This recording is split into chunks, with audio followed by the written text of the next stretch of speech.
It's Brand Coach Angel here, and I want to show you 3 ways you can quit your job to become a full-time entrepreneur. Option 1, just take the leap.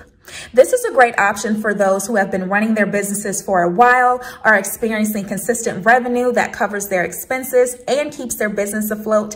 And this is a great option for those who have several months of savings, little debt, and low expenses.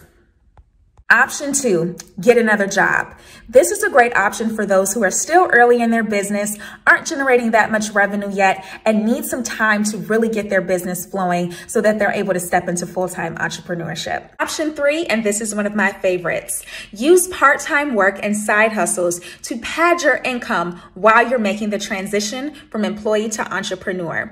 This is a great option for those who are ready to dive into their business, but not quite ready to do option 1. This gives you a little sense of security and brings in some additional revenue while you're continuing to grow your business.